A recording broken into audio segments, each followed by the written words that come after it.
So hello everybody, I hope I am audible and visible. हमने last time consolidation के revision में कई सारी चीजें कवर कर ली थी। अकाउंटिंग स्टैंडर्ड 21 के नॉर्मल जो हमारे बेसिक स्टेप्स थे, बेसिक स्टेप्स मतलब बेसिक कंसेप्ट्स, वो सारे के सारे हमने कवर कर लिए थे। अलोंग विद दैट सुपर 6 जो एडवांस 6 कंसेप्ट्स हैं, whether it is dividend, bonus, unrealized profit, revaluation adjustment of PP in subsidiary as on date of acquisition, है ना, miscellaneous expenditure एंड सभी चीजों का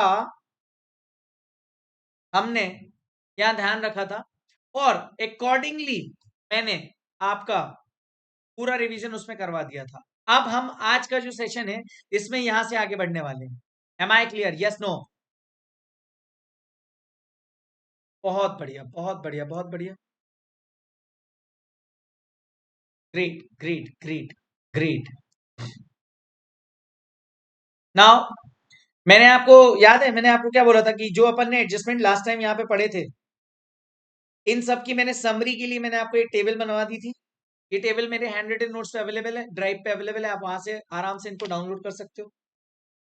पूरे नोट्स अपने डाउनलोडेड कर सकते हैं, डाउनलोड फॉर्म में, सॉफ्ट कॉपी भी अवेलेबल है। ठीक है, चलो अब हम काम की बात चालू करते हैं and that is question number 1 जो मैंने आपको सॉल्व कराया था। क्वेश्चन नंबर 1 अकाउंटिंग स्टैंडर्ड 21 में मैंने इस क्वेश्चन में आपको ये करवाया था। ये मॉड्यूल में आपका क्वेश्चन नंबर 10 जो प्रैक्टिकल का है, जो सबसे अच्छा क्वेश्चन मैं मानता हूँ कंसोलिडेशन का, उससे पूरा मिलता जुलता है। इसमें सारी चीजें कवर्ड है। फटाफट से अपन इस क्वेश्चन को देखते हैं और इसमें काम की बातों को तुरंत नोटिस कर लेते हैं। Okay, are you guys ready? कैलसी साथ में है, सॉल्यूशन साथ में है, पीडीएफ डाउनलोडेड है, done? Please confirm. Okay, that's great great great great. चलो, इस क्वेश्चन में क्या था? बैलेंस शीट्स गिवन थी एच लिमिटेड और एस लिमिटेड की एज ऑन 31 मार्च 2012।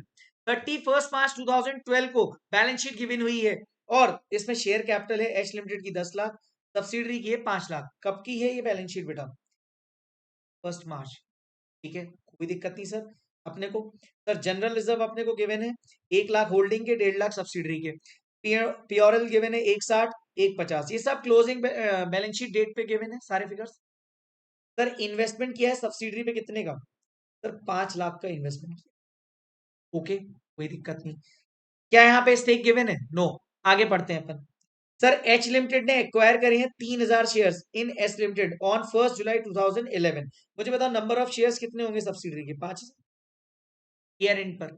और इसके कितने होंगे? 10,000 एज ऑन ईयर एंड। ठीक है, एक साथ को जब यहां पे क्या हुआ है, डेट ऑफ एक्विजिशन, इस दिन पे कंट्रोल एक्वायर किया गया है, उस दिन पे reserves, the reserves and surplus position of S limited on 1 अप्रैल 2011, मतलब ईयर स्टार्टिंग के फिगर्स गिवन है।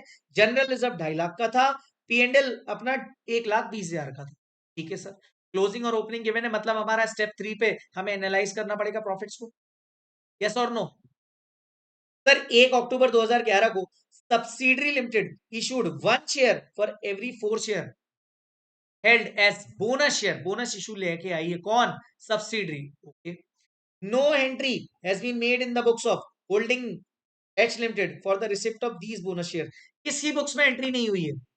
एच लिमिटेड की। ओके, करनी चाहिए थी। यस, इशू किसने किया है? सब्सिडरी ने। और किसकी बुक्स में एंट्री नहीं है? होल्डिंग में। हमारा चार्ट क्या था याद है? किसने डिक्लेयर करे? सब्सिडरी ने। किसकी ए में एंट्री नहीं हुई है? होल्डिंग के में एंट्री नहीं हुई। क्यों? क्योंकि सब्सिडरी नहीं करी होगी। सब्सिडरी कर लेती तो अपन यहां पे भी कर लेते। ओके सर, बोनस इशू किसने किया है? सब्सिडरी ने। कहना से स्टेप नंबर 1 भी इफेक्ट होगा बेटा? शेयर होल्डिंग पैटर्न इफेक्ट होगा कि नहीं? क्योंकि शेयर होल्डिंग पैटर्न पे मैं जो होल्डिंग के शेयर्स लूंगा उसमें इंक्लूड करूंगा bonus shares. Yes no? Yes, क्योंकि मैंने आपको जाते जाते याद है लास्ट में बोला भी था, ये सबसे लास्ट में अपन ने यही डिस्कस किया था। होल्डिंग का जब हम शेयर निकालेंगे in share holding pattern, equity shares held by H including bonus लेना, number of equity shares of subsidiary including bonus लेना है।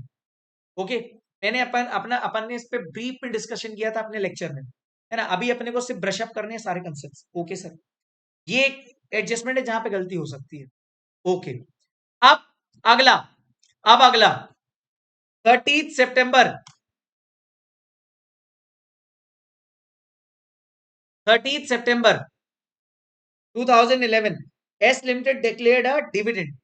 सब्सिडी ने क्या किया बेटा? डिविडेंड डिक्लेयर किया out of its pre acquisition profits. कितने percent? 25% on its share then share capital. देखो क्या लिखा है, on its then share capital H limited credited the dividend to its P&L account. मुझे बताओ इसमें क्या हिंट मिल रही है? क्या यहाँ पे गलत अकाउंटिंग हुई है डिविडेंड की? क्रेडिट कहां करना चाहिए था डिविडेंड को? जल्दी बताइए दोस्तों। इन्वेस्टमेंट अकाउंट पे। हमने कहां पे क्रेडिट कर दिया? P&L पे। Can I say I have to pass the rectification entry?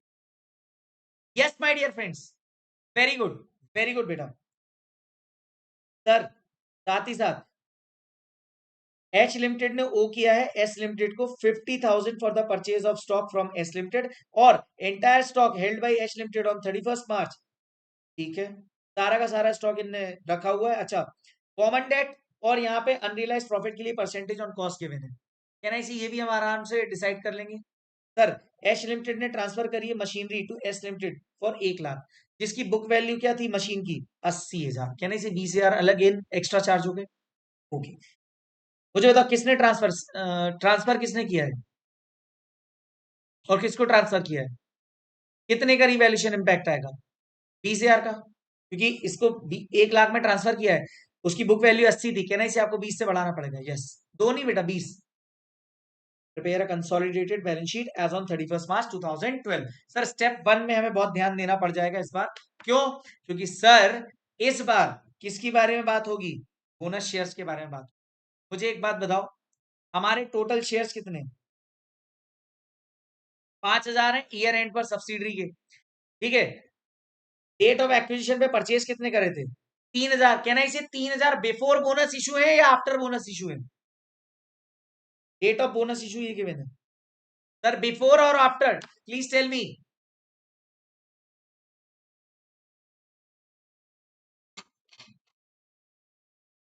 Before. कहना इसे जब बोनस शेयर्स बटे तो होल्डिंग को भी होल्डिंग कंपनी को भी बोनस शेयर्स मिले होंगे, मिले होंगे। Very good. तो number of equity shares held by H before bonus is equal to 3,000।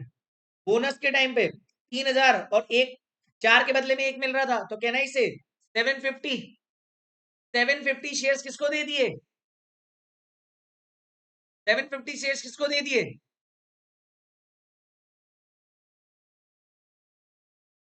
Yes, holding को। 3,750 इनका शेयर होगा ईयर एंड पे। ये 3,750 क्यों हमने किया मालूम? हमें यहाँ पे जब हम सब्सिडरी कंपनी ने बोनस इशू किसने डिक्लेयर किया है? सब्सिडरी ने। तो कहना इसे शेयर होल्डिंग पैटर्न में मैं बोनस शेयर्स को भी कंसिडर करूंगा। अच्छा, ये शेयर्स तो आफ्टर बोनस शेयर्स गिवन है, कहना इसे इस पे 3,000 प्लस बोनस इशू की ऐड करना पड़ेगा। क्या आ जाएगा हमारा? 75%। यस और नो? और सर अगर ये 75% है होल्डिंग का, तो माइनॉरिटी का कितना हो जाएगा? 25%, है ना सर?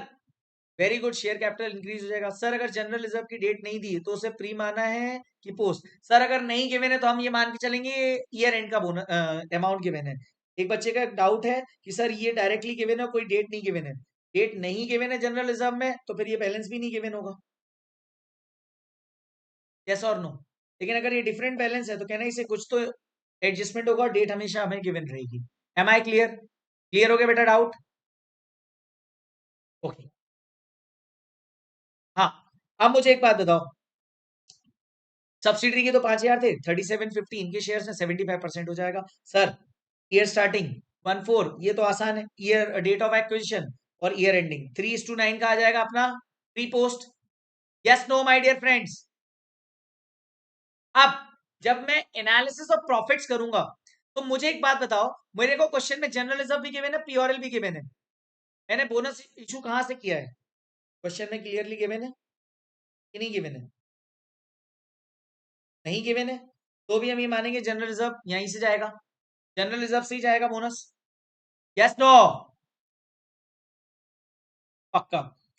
कहना ही से ईयर स्टार्टिंग पे शेयर कैपिटल सब्सिडरी की कुछ और होगी और ईयर एंड पे इंक्लूडिंग बोनस शेयर्स होंगे।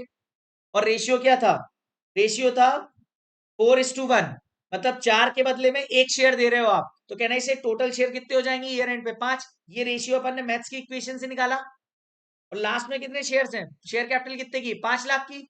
तो 5 लाख 4:1 में बांट दोगे तो कहना इसे ओपनिंग और बोनस इशू आ जाएगा। Yes no? हाँ। इसके बाद अपन जनरल रिजर्व को एनालाइज करेंगे। सर ओपनिंग बैलेंस था 2.5 लाख, 2.5 लाख था, जिसमें से 1 लाख तो हमने बोनस का दे दिया, तो कहना इसे 1.5 लाख बचा। 1.5 लाख हमारा after bonus issue general reserve बचा है और 1.5 लाख हमारा क्लोजिंग है। कहना इसे करंट ईयर में जनरल रिजर्व में कुछ भी ट्रांसफर नहीं हुआ, तो कहना इसे entire 1,50,000 is of free. Yes no? ये कहा जाएगा? सोन ऑफ सब्सिडरी, सॉरी, हाँ, सोन ऑफ सब्सिडरी में जाएगा। अब हम पीआरएल को एनालाइज करेंगे। पीआरएल में एनालाइज करने के लिए क्या है? सर ओपनिंग बैलेंस 1.20 गिवन था, क्लोजिंग 1.50 था, लेकिन दोस्तों दोस्तों मैं आपको बताऊं, यहां पर आपने डिविडेंड एडजस्टमेंट भी किया। डिविडेंड एडजस्टमेंट कितना है? 25% ऑफ देन शेयर कैपिटल। मुझे बताओ 25% ऑफ देन शेयर कैपिटल मतलब कितनी थी? इनिशियल ओपनिंग शेयर कैपिटल कितनी थी? 4 लाख। 4 लाख का 25% निकालोगे 1 लाख। कहने से 1 लाख का डिविडेंड बांटा है आपने। कहने से 1 लाख यहां से लेस हुआ, आपका 1.5 लाख बचा, सॉरी 1 लाख यहां से लेस हुआ, तो कहने से आपका 20,000 बचा। ये 20,000 और 1.5 लाख आपने करंट ईयर में 1.30 कमाए और इस 1.30 को 3:9 में बांट दिया या 1:3 में बांट दिया, तो आपका प्री पोस्ट आ गया आउट ऑफ करंट ईयर। और ऑलरेडी हमारे पास क्या था? ऑलरेडी हमारे पास क्या था? ऑलरेडी हमारे पास क्या था? प्री का 20,000 ऑलरेडी बचा हुआ था। मैंने मैंने इसे ऑलरेडी 20,000 बचा था, तो बाकी का रिमेनिंग कौन हो जाएगा हमारा? Correct, correct. कहने से प्री पोस्ट 20, 32,500, 52,500 और 97,500, सिंपल। सर इसके बाद हम आ जाते हैं बाकी के एडजस्टमेंट में।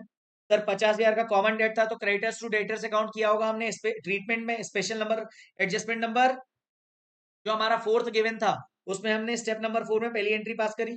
इसका नेट इंपैक्ट कहाँ जाएगा? सीबीएस में।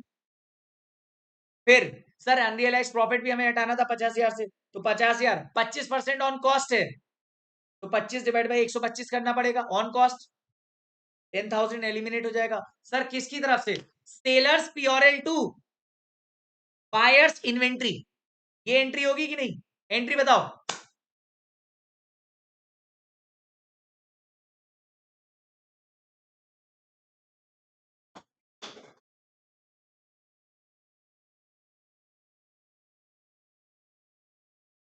Great, great. तो कितना आ जाएगा? 10,000, 10,000। ठीक है सर। इसके अलावा होल्डिंग ने ट्रांसफर करी है मशीनरी, कितने में करी है? कितने में करी है? सर 1 लाख में करी है, लेकिन उसकी वैल्यू थी 80, तो कहना इसी 20,000 से आपको एक और एंट्री पास करनी पड़ेगी। Holdings profit and loss 2, plant and machinery 20। Sir इसके अलावा एक एंट्री और पास होगी, कौन सी? हमें क्रेडिट करना था डिविडेंड को, कहां पे? इन्वेस्टमेंट पे। हमने कहा क्रेडिट कर दिया? पीओरएल पे। होल्डिंग्स पीओरएल टू इन्वेस्टमेंट करना था।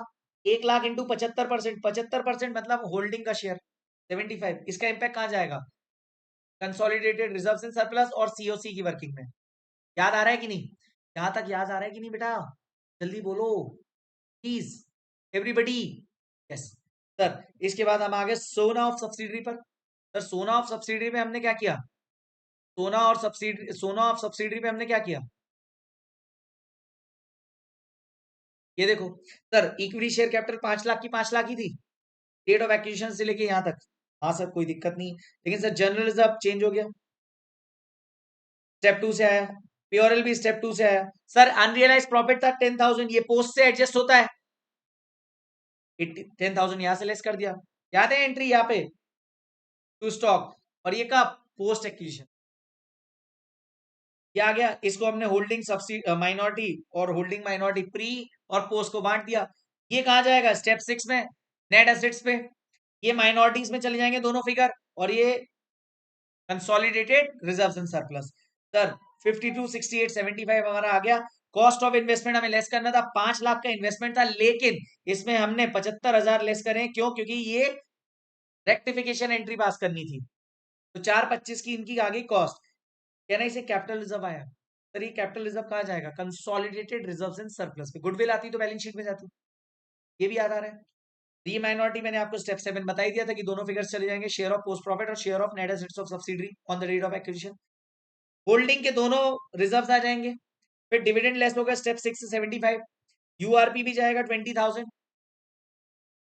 यस नो? इसके बाद शेयर ऑफ पोस्ट प्रॉफिट,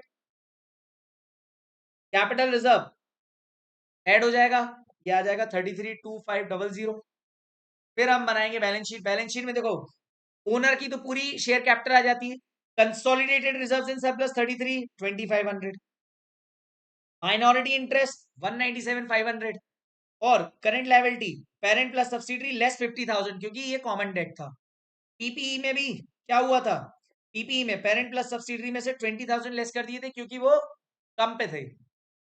और करंट एसेट्स में parent plus subsidiary less 10,000 unrealised profit inventory का और 50,000 डेटर्स। कहना इसे बैलेंस शीट टल्ली हो गई थी आपकी। पूरा क्वेश्चन हमने फटाफट से क्विकली रिकैप कर लिया इन अराउंड 15 मिनट्स। कहना इसे आपको सारे कंसेप्ट आसानी से यहाँ पे याद आ रहे थे बेटा? पक्का? ग्रेट यार, ग्रेट, बहुत बढ़िया, है ना? हाँ, चलिए आगे बढ़े। Question number 2। क्वेश्चन नंबर 2 में खास बात क्या थी, ध्यान से समझना। खास बात अपन पिन पॉइंटेड बात करेंगे अपन, ठीक है सर? बैलेंस शीट किसकी है? एच लिमिटेड की, सब्सिडरी एस लिमिटेड प्रिपेयर कर और एडिशनल इंफॉर्मेशन दी है। 25 लाख, 5 लाख रिजर्व सरप्लस ये सब दिए हैं। लैंड गिवन है 1 लाख का सब्सिडरी और 5 लाख का ये। बिल्डिंग गिवन है 10 लाख, 3 लाख मशीनरी गिवन है, इन्वेस्टमेंट गिवन। अब देखो यहाँ पे तीन तीन पीपीई गिवन है, तो कहना है इसे मुझे यहाँ पे नोट नंबर 1 बनाना पड़ जाएगा पीपीई का इस क्वेश्चन। Yes no? हाँ सर। सर इन्वेस्टमेंट गिवन है 7.5 लाख का, 12,000 इसके, ठीक है। 3,10,000 और 1,28 करंट एसेट्स। एच लिमिटेड ने एक्वायर किया है 40,000 इक्विटी शेयर्स। 40,000 इक्विटी शेयर्स करे हैं, मतलब 50 में से 40 किसके? इसके। तो कहना इसे शेयर होल्डिंग पैटर्न में 80 और 20 हो जाएगा रेशियो। यस और नो? हाँ सर। सर 7 लाख के इन्वेस्टमेंट, 7 लाख का इन्वेस्टमेंट किया है और इसके इन्वेस्टमेंट 7.5 लाख गिवन है। कहना इसे 50,000 हमारे सीवीएस में आ जाएंगे, क्योंकि हम डी रिकॉग्नाइज कौन सी इन्वेस्टमेंट करते हैं? जितने हमने सब्सिडरी में लगाए। अदर देन सब्सिडरी तो हमें बैलेंस शीट में दिखाना पड़ेगा ना। अरे हाँ है ना? यस सर, बिल्कुल, तो हम वही करेंगे। प्लस कंसोलिडेटेड बैलेंस शीट में 12,000 सब्सिडरी की भी तो इन्वेस्टमेंट आएंगी। सर ये देखो, पहला तो कोई दिक्कत नहीं। कब खरीदे? 1 जुलाई को। और साल कब से चालू हो रहा है? ओके, 1 अप्रैल। तो 3:9 again same, 1:3। Analysis of profit के लिए कुछ दिया है क्या? नहीं। लैंड है जो एस लिमिटेड की, वो रिवैल्यू हो गई है 30 जून को, 5 लाख की हो गई, एक की जगह 5 हो गई, मतलब कहना इसी रिवैल्यूएशन अपवर्ड होगा। लैंड हुई यहाँ पे, लैंड पे डेप्रिसिएशन नहीं लगता। S Limited declared and paid interim dividend 20% per annum for 6 months ended on 30th September 2010। कहना इसे यहाँ पे डेट ऑफ पेमेंट तक का ही रेशियो लेंगे इंटरिम में। हम क्या करते थे इंटरिम में? एनालिसिस ऑफ प्रॉफिट्स बनाते थे। सर एनालिसिस ऑफ प्रॉफिट्स बनाने के बाद हम क्या करते थे कि जो हमारा करंट ईयर का प्रॉफिट था उसमें हम इंटरिम को एड बैक कर देते थे, और उसके बाद हम प्री एंड पोस्ट में बांट देते थे उस करंट ईयर के प्रॉफिट को। उसके बाद हम इंटरिम वाले को डेट ऑफ पेमेंट तक के रेशियो में, प्री और पोस्ट वाले में वापस से लेस कर देते थे, ताकि हमारा एक्यूरेट फिगर आ जाए। यस और नो माय डियर फ्रेंड्स? ये हम कर रहे हैं। इसमें खास बात इस क्वेश्चन की पता क्या थी? कि डिविडेंड जो रिसीव है ना एच लिमिटेड का, जो इंटरिम डिविडेंड है, फाइनल डिविडेंड है ही नहीं। हाँ सर, वो ना क्रेडिट कर दिया पीओरएल में। हमने हमेशा सीखा है इन्वेस्टमेंट अकाउंट में जाना चाहिए था। यस और नो? कोई भी डिविडेंड। सर पीओरएल का जो बैलेंस है ना 1 अप्रैल को, वो डेबिट बैलेंस दिखा रहा है। एक और खास बात, डेबिट बैलेंस दिखा रहा है। तो कहना है इसे ये जो -4 लाख है और इधर कितना दिख रहा है 4 लाख, कहना इसे साल भर में आपने 8 लाख कमाया होगा।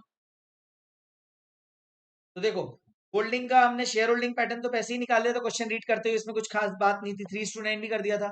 सर इंटरिम डिविडेंड कैसे निकालेंगे? 5 lakh into 20% into 6 month divide by 12, 50,000। Sir हमने एनालाइज किया, ओपनिंग हमारा कितना था? -4 लाख, क्लोजिंग कितना था? 4 लाख। तो हमने साल भर में कितना कमाया? 4 लाख माइनस 4,000, ये ब्रैकेट डेटा तो 8 लाख हो जाएगा। इसमें हमने 50,000 को एड बैक कर दिया, 8,50,000 को 1:3 में बांट दिया। फिर 1:3 में बांटने के बाद मुझे एक बात बताओ, शुरुआत के 6 में से 6 महीने का इंटरिम डिविडेंड है, इस 6 में से शुरुआत के 3 तो प्री हैं, बाकी के पोस्ट, कहना इसे यहाँ पे 1:1 में बांट देंगे, इस 50,000 को 25-25, ये हमारा लास्ट में बच रहा है प्री का ये, पोस्ट का ये। बताओ सर, प्री का फिगर हमारा नेगेटिव आ रहा है, कोई दिक्कत नहीं, हम इसको एज इट इज पोस्ट कर देंगे। और पोस्ट का कितना आ रहा है 6125, इन दोनों का टोटल करोगे तो कहना इसे आपका क्लोजिंग बैलेंस 4 लाख ही आ रहा होगा बैलेंस शीट में जो गिवन है। Yes no my dear friends, आया कि नहीं? सर आ गया। सर इसके बाद मैंने इन्वेस्टमेंट को करेक्ट करने के लिए एंट्री पास करी, होल्डिंग्स प्योरल टू इन्वेस्टमेंट, लेकिन कितना होल्डिंग का शेयर कितना 80%, कहने से ये पूरा प्री का हो जाएगा, प्री एक्विजिशन डिविडेंड मान लिया जाएगा। अच्छा, land account debit to pre profits of subsidiary, क्योंकि यहाँ पे असेट इंक्रीज हुआ है other than PP, other than PP मतलब sorry other than normal PP, land एक एक्सेप्शन होता है, लैंड एक एक्सेप्शन होता है, यस और नो? और बिफोर एक्विजिशन अगर ये हुआ है अप्रिशिएट तो कोई प्रॉब्लम ही नहीं है, तो 4 लाख से बढ़ा दो प्री प्रॉफिट्स पे। सोना बनाया 5-5, प्योरल स्टेप 3 से आ गया -2125, 6125 और 4 लैक्स। प्री प्रॉफिट्स रिवैल्यूएशन बेटा, क्योंकि देखो यहाँ पे क्यों क्या लिखा है क्वेश्चन में, 30 जून 2010 को, और उन्होंने खरीदा कब? 1 जुलाई को, तो कहना है इसे ये जो रिवैल्यूएशन है 4 लाख का, ये प्री प्रॉफिट्स में जाएगा डेट ऑफ एक्विजिशन पे। हाँ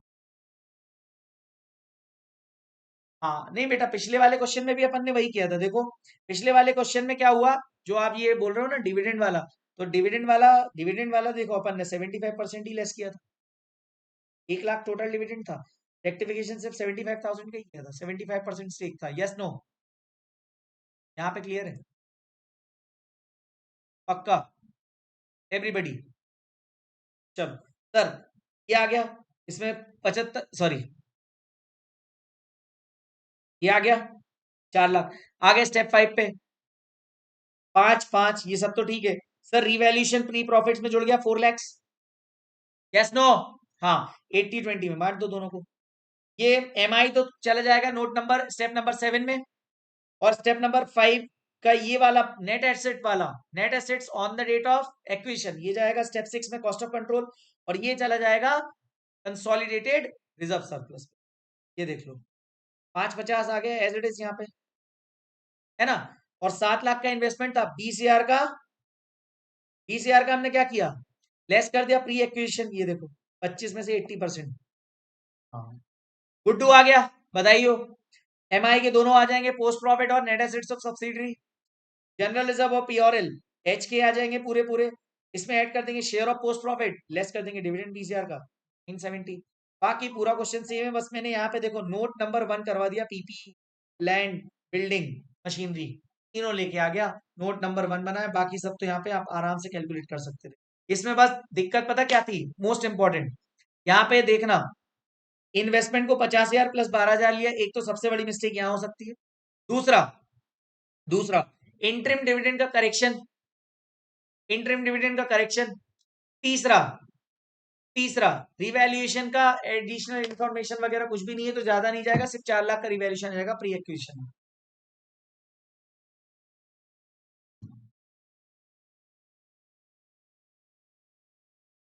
है ना? ये देख लो बेटा फटाफट से, ये रहा, है ना? हमने क्या किया था इंटरिम में, इंटरिम डिविडेंड ऐड किया, 1:3 में प्री पोस्ट का बांट दिया 8,50,000 को, फिर ये 50 इंटरिम जो था इसको 1:1 में बांट दिया, सिंपल, ठीक है, सीबीएस बना लिया। कहना इसे यहां पे अपना पूरा सीबीएस खत्म हो जाता था conceptually, yes no? Please tell me what is your confidence level currently, याद आ रहा है कि नहीं, सबकॉन्शियस में है कि नहीं? इसी के साथ अकाउंटिंग स्टैंडर्ड 21 का सीबीएस वाला पार्ट पूरा खत्म, जो हमारे टिपिकल क्वेश्चन है मॉड्यूल में, इससे ज्यादा कुछ भी नहीं है, आप कहीं पे भी देख लो। इसके बाद हम आए थे कहां पे, कंसोलिडेटेड पीओरएल पे, बेहतरीन सीपीएल, इसको हम शॉर्ट में क्या बोलते हैं, सीपीएल। इसका कंसेप्ट क्या था सर, हमें एलिमिनेट करने सारे के सारे इंटर ग्रुप इनकम और expenses, along with that URP भी हमें एलिमिनेट करना है, यस और नो? तो सारे इंटर ग्रुप ट्रांजेक्शन इनकम और एक्सपेंसेस के हमें यहाँ डील करने, उनको हटाना है, और यूआरपीवी। हमें ये क्वेश्चन गिवन है, ट्रेडिंग पीओरएल गिवन है हमें, ये देखो, बहुत बढ़िया। हाँ सर, बैलेंस शीट में नोट्स बनाने का तरीका अच्छा लगा, काफी कोई गलती नहीं होगी इससे, बढ़िया। देखो जहां जरूरत है उतना ही करो, क्योंकि ऑलरेडी आप 9 नोट्स बना रहे हो भाई, स्टेप 9 मतलब आप 9 वर्किंग बना ही रहे हो ना, सिंपल। ओके, टेंशन की बात ही नहीं। चलो, अब याद रखना, देखो अपन ने जैसे ब्रशअप किया सारी की सारी चीजों को, ठीक है, अपन ने सारी की सारी चीजों को ब्रशअप किया था सीबीएस में, जैसे सेम फॉर्मूला हम सीपीएल में अप्लाई करेंगे, ठीक है, क्योंकि अपन ने पढ़ा सब कुछ है, कंसेप्चुअली फटाफट से रिकॉल करना है। ओके, चलिए, नाउ सीपीएल, ठीक है, सीपीएल, हाँ, CPL. Now now what we are doing is, हमने सीपीएल करते वक्त क्या किया था सर? सीपीएल करते वक्त मैंने आपको एक ही कंसेप्ट ब्रश कराया था कि सर, जितने इंटर ग्रुप इनकम और एक्सपेंसेस के ट्रांजेक्शन हैं, वहां पे हमें उन्हें एलिमिनेट करना है, साथ ही साथ अनरियलाइज प्रॉफिट को भी eliminate. Am I clear sir? फटाफट से आ जाते हैं क्वेश्चन पे। ये क्वेश्चन बहुत पुराना है, मैंने आपको बताया था सारे, इस ये बहुत अच्छा क्वेश्चन है और बहुत पुराना इंस्टीट्यूट के मटेरियल का ही है ना? चलो, ट्रेडिंग प्योरल गिवन है एच और एस लिमिटेड का for the year ended 31 March 2011। Opening stock H का ये सब दिया है, पेजेस परचेज ये सब कुछ दिया है अपने को, ठीक है, ये सब कुछ दिया है। सेल्स गिवन है, क्लोजिंग स्टॉक गिवन है। सर यहाँ पे ग्रॉस प्रॉफिट आ गया, फिर यहाँ कमीशन के फॉर्म में इनकम हुई, डिपेंड, हाँ ये देखो, कमीशन गिवन है, मिला है इसको इनकम के फॉर्म में। Sir debenture interest in S limited, मतलब ये 10,000 के डिवेंचर किसके हैं?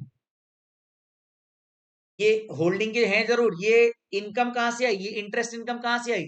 होल्डिंग ने इन्वेस्टमेंट किया होगा इन डिवेंचर्स ऑल्सो। ओके, कोई दिक्कत नहीं। सर कमीशन, यहाँ salary, rent, commission, sundry expenses, debenture interest जो सब्सिडी ने पे किया 25, इस 25 में से 10 तो कॉमन है, इंटर ग्रुप है। हाँ, और याद है मैंने आपको क्या बोला था, इंटर ग्रुप को अपन आईजी के नाम से शॉर्ट फॉर्म में बोलेंगे, है ना? यस सर, बिल्कुल। Now sir, debenture interest given है, प्रोविजन फॉर टैक्सेशन भी गिवन है। ओके सर, नेट प्रॉफिट आ गया। सर इधर से इधर का क्वेश्चन देखने की जरूरत ही नहीं थी, because it is nothing but the transfer to reserve. क्या हमारे सीपीएल में आएगा शेड्यूल 3 के डिवीजन 3 के कंसोलिडेटेड प्योरल या प्रियोरल के फॉर्मेट में ये ट्रांसफर टू रिजर्व आता है? क्या नहीं आता? तो क्या हमें इसे पढ़ना है? क्या बिल्कुल नहीं पढ़ना है, आगे बढ़ जाना है। सर एच लिमिटेड ने एक्वायर करे 3,000 equity shares in S limited on 1 April 2010 out of 4,000 equity shares of S limited. 4,000 share से सब्सिडरी के, जिसमें से 3,000 एच ने। कहना इसे, इसके इसके इससे आप क्या कर लोगे? शेयर होल्डिंग पैटर्न निकाल। यस और no my dear friends, please confirm me in the chat box. Praneha, Anjali, Dhruv, Kashish, Kavya, Jhalak, Jatin, Kirti, Mohammad, Mohit, Pralak, that's great. कितना आ रहा है? 75-25, ठीक है, बहुत बढ़िया। डिबेंचर्स एक्वायर हुए 1 अप्रैल 2009 को, ठीक है, कोई दिक्कत नहीं sir. During the year H limited sold goods to S limited, 60,000 के गुड्स 80 में भेजे। कितना प्रॉफिट अनरियलाइज्ड है? कितना प्रॉफिट अनरियलाइज्ड है सर? 20,000 का। Okay, 1/4 of the goods remained unsold on 31 मार्च, मतलब जो क्लोजिंग स्टॉक में बचा उसी पे अनरियलाइज प्रॉफिट चार्ज हो रहा होगा। तो 20,000 का 1/4 कर दोगे तो 5,000 अपना क्या आ जाएगा? Unrealise profit. क्या नहीं, इसे भी एलिमिनेट करना पड़ेगा, बाकी सबको कंबाइन करके लिख देना। ये तो सबसे आसान चीज है, ये तो फ्री के नंबर है सर। सुनो ना, क्या देखो, it is included in closing stock at cost to S limited, ठीक है, लिखा है। Commission rent credit to PNL account of H limited includes, जो कमीशन रेंट वगैरह दिया है ना, हाँ, वो जो पीएनएल अकाउंट में दिख रहा है ना एच लिमिटेड के में, हाँ, उसमें से 40,000 सब्सिडरी का है और 10,000 सब्सिडरी का है। कहना इसे ये भी एलिमिनेट होगा, कहना इसे ये भी एलिमिनेट होगा, क्योंकि ये भी कॉमन है। हाँ, फटाफट से आ जाओ, हम सीपीएल का फॉर्मेट बनाएंगे, सेम है जो हम पीओरएल में बनाते थे, इसमें हम सबके नोट्स बनाएंगे। Revenue from operation, other income, purchases, changes in stock, depreciation and amortisation, other expenses और पीबीटी। पीबीटी सर हमें क्या करना था? हमें कुछ नहीं करना था, नोट नंबर 1 बनाया हमने, रेवेन्यू फ्रॉम ऑपरेशंस का। सर होल्डिंग की सेल ले ली और सब्सिडरी की सेल ले ली, गिवन थी क्या? हाँ सर। कोई कॉमन सेल है क्या? हाँ 80,000 की, है कि नहीं? एच लिमिटेड ने एस को कितने की सेल करी थी? 80 की। तो मुझे बताओ 80 की कॉमन सेल है, एलिमिनेट हो जाएगी इंटर ग्रुप, टोटल सेल्स कितनी आ जाएगी? दूसरा अदर इनकम, अदर इनकम में मुझे बताओ एच की इनकम्स कितनी है?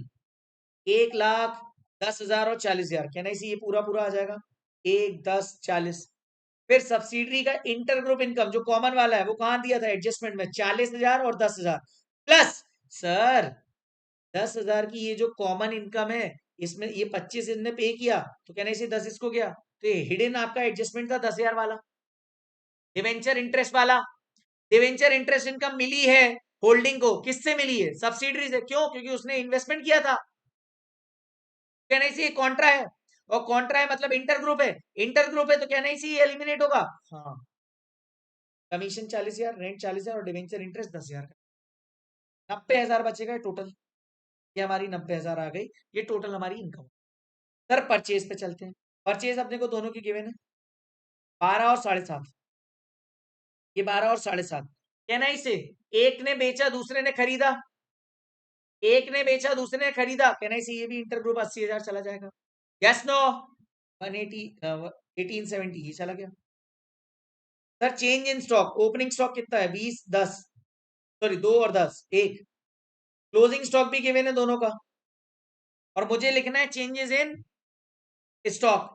मुझे बताओ इन दोनों का टोटल किया, इन दोनों का टोटल किया, दोनों का डिफरेंस निकाल लिया, कितने का इंक्रीज आ रहा है, चेंज आ रहा है? 30,000। 30,000 आ रहा है कि नहीं? 30,000 आ रहा था कि नहीं? फिर याद है मैंने आपको जाते जाते एक कंसेप्ट सिखाया था, ट्रीटमेंट ऑफ यूआरपी। यूआरपी का ट्रीटमेंट, अगर क्लोजिंग स्टॉक ज्यादा है ओपनिंग से तो हम लेस करते हैं यूआरपी को, और क्लोजिंग स्टॉक कम है ओपनिंग से तो एक्सपेंस मान के उसे ऐड कर देते हैं। ये हमने सीखा था, हमने इस पर अलग से 20 मिनट दिए थे। अभी आप उतनी डेप्थ में नहीं जाएंगे, लेकिन एग्जाम पॉइंट ऑफ व्यू से हमें क्या ध्यान रखना है? whenever in the question of CPL, closing stock is more than the opening stock, so you will reduce the unrealized profit, and whenever in the question closing stock is less than the opening stock, you will add the unrealized profit। और अपने question में क्या था? Closing कम था या opening कम था? बताओ कौन कम था? सर ओपनिंग ज्यादा था, क्लोजिंग कम था, तो कहना इसे यहाँ पे ऐड होगा अनरियलाइज प्रॉफिट। हमने 5,000 ऐड कर दिया, 35,000 का चेंजेस इन। फिर उसके बाद आता है employ benefit expense. Employ benefit expense में हमने वेजेस 210, सब्सिडरी 80, सैलरी होल्डिंग और सब्सिडरी सबका मिला के 430, है ना? सब्सिडरी का टोटल कितना आ गया? 430। ये 430 कहाँ जाएगा बेटा? सर ये 430 कहाँ जाएगा? सीपीएल में। Yes no? यस, ये 430 जाएगा देखो सीपीएल में। डन, बहुत बढ़िया बहुत बढ़िया।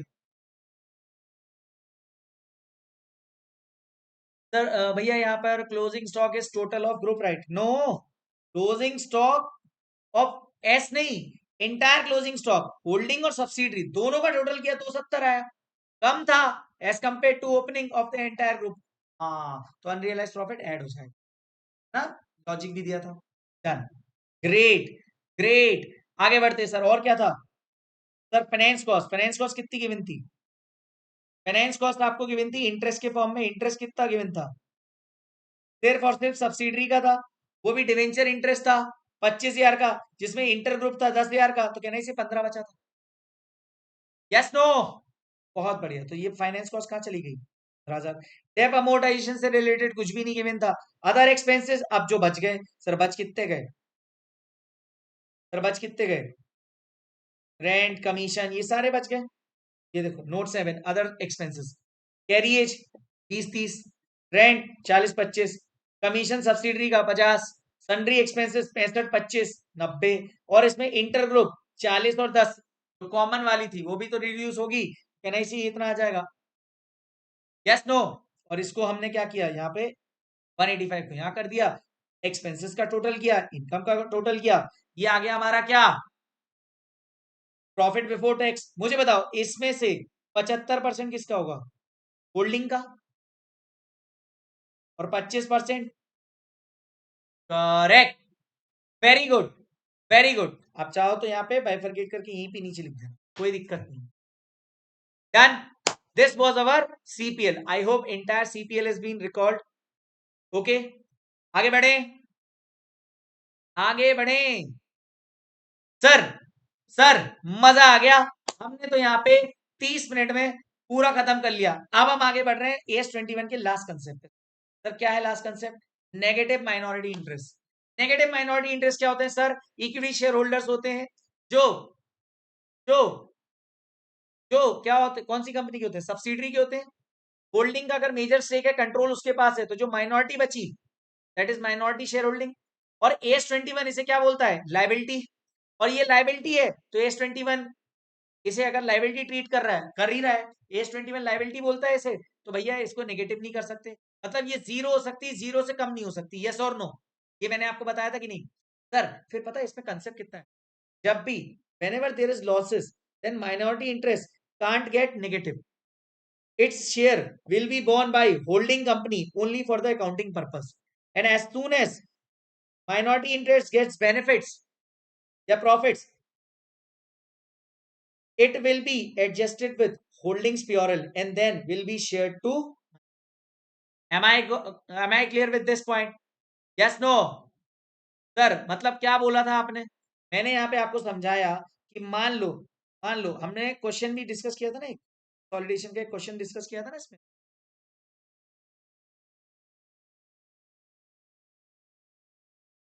यही वाला था, याद है? नेगेटिव माइनॉरिटी का क्वेश्चन मे 19 वाला, याद है? इसमें क्या था? इसमें क्या था कि सर पहले तो होल्डिंग अपने शेयर में और माइनॉरिटी अपने शेयर में लॉसेस बियर करते जा रहे थे, लेकिन जैसे ही माइनॉरिटी जीरो हुआ, तो कहना ही से होल्डिंग अपना शेयर तो बियर खुद का कर ही रहा था, माइनॉरिटी का भी शेयर बियर करे जा रहा था। और जैसे ही प्रॉफिट्स आए माइनॉरिटी के पास, तो माइनॉरिटी सबसे पहले क्या करेगी? जो शेयर होल्डिंग ने अकाउंटिंग पर्पस के लिए बियर किया था, उसको पहले राइट ऑफ करते जाएंगे, और फिर उसके बाद माइनॉरिटी को खुद का बेनिफिट शेयर मिलेगा। यहाँ पे क्वेश्चन में मैंने आपको बताया भी था। देखो सबसे पहले क्या था इस क्वेश्चन में, क्या दिया था देख लो फटाफट से, एक बार देख लो। एच लिमिटेड ने 70% एक्वायर करके रखा है ना, 5 लाख शेयर। जब उसके पास कितने 5 लाख की इक्विटी के शेयर कैपिटल थी और 40,000 के रिजर्व इन सरप्लस थे, किसके पास? सब्सिडरी के पास। Sir both company calendar year को अपना अकाउंटिंग ईयर मानती है, ठीक है। 4 साल से लॉस हो रहे हैं, एक 25, दो 2.5, 60,000 का, ठीक है सर। 2015 में टर्न अराउंड स्ट्रेटजी लगाई, और उसके बाद 25,000 का प्रॉफिट हुआ, उसके बाद 50 और 75 का प्रॉफिट हुआ। सर वो बोल रहे हैं माइनॉरिटी इंटरेस्ट और सीओसी हर साल का दिखा दो आप, तो ठीक है सर। ये दिखाने के लिए हम सबसे पहले क्या करते हैं, हम बनाएंगे माइनॉरिटी इंटरेस्ट बनाने के पहले cost of control. Cost of control बनाएंगे। कॉस्ट ऑफ कंट्रोल बनाने के लिए हमें सबसे पहले क्या चाहिए? कॉस्ट ऑफ कंट्रोल बनाने के लिए हमें सोना चाहिए। सोना मतलब statement of net assets. Statement of net assets बनाना है। ये देखो दिखा है, वर्किंग दिख रहा है आपको? प्लीज कंफर्म ना चार्टर्ड। Okay done. सर सोना बनाना है, सोना के लिए हम हमेशा कौन सी लाइबिलिटी अप्रोच यूज करते हैं? लाइबिलिटी अप्रोच के लिए मुझे चाहिए रहेगी सब्सिडरी की शेयर कैपिटल और reserves and surplus. What is the total of share capital and reserves and surplus of subsidiary? Please tell me in the chat box now currently. कुछ नहीं सर, 5 और 40। 5 40, हाँ, 5 लाख और 40। Yes no? मुझे बताओ इसमें शेयर होल्डिंग पैटर्न किसका होगा? पेरेंट का 70, माइनॉरिटी का 30, तो कहना ही से 350 हो जाएगा किसका? शेयर कैपिटल में से होल्डिंग का, और 1.5 लाख किसका हो जाएगा? माइनॉरिटीज का। इस 40 में से 28 और 12 हो जाएंगे, है ना? उसके ये बैलेंस को अपन कहाँ ले जाएंगे? कॉस्ट ऑफ कंट्रोल में, और लेस कर देंगे कॉस्ट ऑफ इन्वेस्टमेंट, तो कहना इसे गुड्डू आ जाएगा 1.62 का। याद करना है, देखो ऐसे करते थे ना, रिजर्व्स एंड सरप्लस 5 लाख, और ये आ जाएगा 40,000। ये हो गया बेटा 540, ठीक है, 540। अब मुझे एक बात बताओ, इस 540 में से होल्डिंग एंड सब्सिडी का शेयर निकालना पड़ेगा। इस होल्डिंग सब्सिडी का शेयर निकालना पड़ेगा कि नहीं? निकालना पड़ेगा कि नहीं? देखो इन्होंने साफ वर्किंग में दिखा दूं आपको, 540, 350, 28, और ये 1.5, 12, ये एक 62 कितना हो जाएगा हमारा? माइनॉरिटी का टोटल हो जाएगा जो जो हम स्टेप नंबर 7 में निकालते थे, और ये 378 लेस 5 लैक्स तो 1/22, ये क्या आ गया स्टेप 6 में हम निकालते थे ईओसी, ये माइनॉरिटी, ठीक है। और ये गुड्डू कहां से निकालते थे स्टेप 5 से, सोना ऑफ सब्सिडरी, याद आ रहा है कि नहीं, पक्का। बस इस 162 को हम ले लेंगे माइनॉरिटी का ओपनिंग बैलेंस, ले लेंगे कि नहीं, और इस 122 को क्या ले लेंगे हम, कॉस्ट ऑफ कंट्रोल। अच्छा मुझे क्या चाहिए रहेगा, मुझे नेगेटिव माइनॉरिटी की वर्किंग दिखानी है।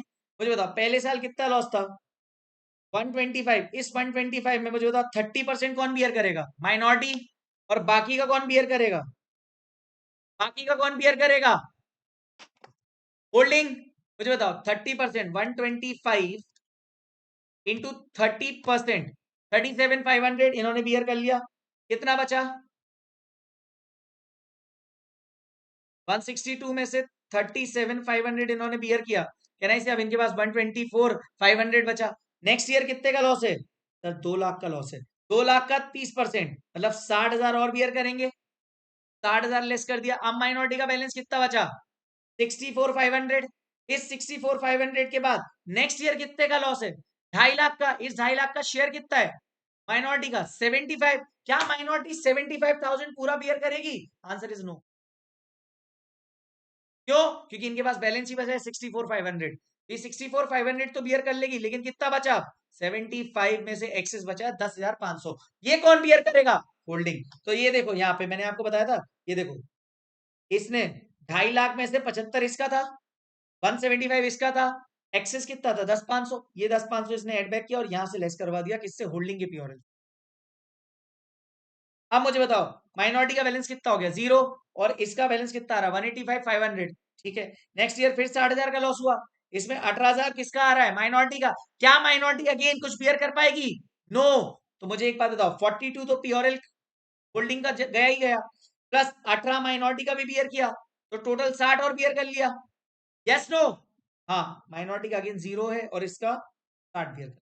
अब मुझे बताओ नेक्स्ट ईयर कुछ प्रॉफिट हुआ, गम के बादल छटे और 25,000 का प्रॉफिट हो गया, कहना इसे आप इस 25,000 में से शेयर किसका कितना है सर, 25,000 में 30%, 7,500 माइनॉरिटी का है और 17,500 किसका है, होल्डिंग का। लेकिन जब दुख था तो होल्डिंग ने बियर किया था ना, तो अब सुख में जब तक वो पूरा बैलेंस क्लियर नहीं हो जाता, जो माइनॉरिटी के बिहाफ पे होल्डिंग ने बियर किया वो पूरा बियर नहीं हो जाता, तब तक माइनॉरिटी को कोई बेनिफिट नहीं मिलेगा, तो पूरा 7,500 भी यहाँ पे चला जाएगा होल्डिंग में, yes no. Sir next year 50 हुआ, अब 15 है और 35 है, लेकिन लेकिन सर ये 15 का बेनिफिट अगेन यहाँ चला जाएगा, सर ये कब तक जाएगा, जितना होल्डिंग ने बियर किया था, होल्डिंग ने कितना बियर किया था देखो, एक तो आपका 10,500 पूरा बियर किया था, एक आपका 18,000 बियर किया था, कहना इसे 28,500 बियर किया था आपके भी आप पे, तो कहना इसे अब माइनॉरिटी को 28,500 पहले उसको देना पड़ेगा होल्डिंग को, उसके बाद यहाँ पे बैलेंस आएगा बेनिफिट, यस और no, please tell me. Yes sir हमने क्या किया यहाँ पे 33, 15 भी चला गया, 15 भी गया और 7.5 भी गया, अभी तक कितना बियर करवा दिया आपने, कितना बियर करा दिया 7.5, 10, 15, 22,500, अब अभी कितना बचा है 6,000 और पेंडिंग है, कितना पेंडिंग है 6,000, क्या ये 6,000 भी बियर करेगा वो, हाँ। नेक्स्ट ईयर कितना प्रॉफिट है 75, 75 में शेयर कितना है 22,500 इसका, 52,500 इसका, लेकिन इस 22,500 में से सिर्फ 16,500 किसका बेनिफिट आएगा सर, 16,500 आएगा शेयर किसका, माइनॉरिटी का, क्योंकि ये जो 22,500 में 6,000 कहां चला जाएगा होल्डिंग के पास, done, am I clear charters, yes no, बस this was the entire concept of S E 1। इसके बाद अब हम स्टार्ट कर रहे हैं हमारा अकाउंटिंग स्टैंडर्ड नंबर 23। बताओ यहां तक एस 21 पूरा क्वेश्चन क्लियर हो गया बेटा, हमने ऑलमोस्ट लगाए थे last time 1 hour 30 minutes 37 minutes, और अभी अराउंड हमारे हो गए कितने 45 मिनट्स, तो अराउंड 2.5 आवर्स में पूरा एस 21 हमने फिनिश कर लिया along with all the questions. बहुत बढ़िया बहुत बढ़िया बहुत बढ़िया। Now now AS23, what is AS23? Sir investment in associates. यहां पर इससे पहले जो हमने एस पढ़ा उसमें क्या पढ़ा था हमने? होल्डिंग सब्सिडरी की रिलेशन। कब? जब कंट्रोल आ जाएगा। यहां पर कंट्रोल की जिम्मेदार कंट्रोल आने का वेट नहीं करना है। यहां पे बात हो रही इन्वेस्टर और एसोसिएट की। सर ऐसी किसी भी कंपनी में एचडी लिमिटेड है, उसने डॉक्टर लिमिटेड में कितने शेयर्स खरीदे? 20% से ज्यादा equity shares, but not more than 50%। Plus उसका सिग्निफिकेंट इन्फ्लुएंस भी आ गया। तो जिसने इन्वेस्ट किए वो इन्वेस्टर, और जिसमें इन्वेस्ट हुए हैं वो एसोसिएट हो जाएगी। Am I clear with this? आगे बढ़ जाऊं? डन। सर सिग्निफिकेंट इन्फ्लुएंस की definition, power to participate in operating और फाइनेंसिंग पॉलिसीज। पक्का? हाँ, मैंने आपको यहीं पे एक चीज बताई थी एग्जाम्पल के लिए कि there are 3 types of consolidation. हम 3 तरीके से कंसोलिडेशन कर सकते हैं। There are 3 methods to consolidate a balance sheet. One is full consolidation method, which we have already covered in accounting standard number 21. Second is equity method. Equity method of consolidation is being followed when there is a relation of investor and associates. मतलब AS23 कौन सा method बताती है? Equity method. और then there is another method which is defined in AS27, that is partial consolidation. Sir मैंने एक question भी आपको करा के बताया था कि कैसे तीनों मेथड्स में बैलेंस शीट बनेगी, बट उसमें अपने को जाना नहीं है। हम यहाँ पे सिर्फ एग्जाम पॉइंट ऑफ व्यू से बात कर रहे हैं इस रिवीजन में। बाकी के लिए आप रेगुलर क्रैश बैच पे आप फोकस करें। ओके है ना? मैंने वहां पे हैंड रिटन नोट्स में दिया हुआ, आप एक एग्जांपल से रीड कर लोगे, आपको समझ में आ जाए। तीनों की तरह से बैलेंस शीट बनाई। ये मैंने फुल कंसोलिडेशन से बनाई, ये इक्विटी से, और ये पार्शियल से। Am I clear? ठीक है सर। कंसेप्ट नंबर 2, इन्वेस्टर को यहाँ पे सीबीएस बनाना है। इन्वेस्टर कौन सा मेथड फॉलो करेगी? Equity method of consolidation. दो जगह पे सीबीएस पे इंपैक्ट जाएगा और सीपीएल पे इंपैक्ट जाएगा। ठीक है सर, सीबीएस पे कहां पे इंपैक्ट जाएगा? Non current investment, investment in associates. Non current assets के अंदर जाओगे, इन्वेस्टमेंट इन एसोसिएट्स, ये non current investment, non current assets के अंदर नॉन करेंट इन्वेस्टमेंट आएगा, उसके अंदर ये दिखेगा इन्वेस्टमेंट इन एसोसिएट्स।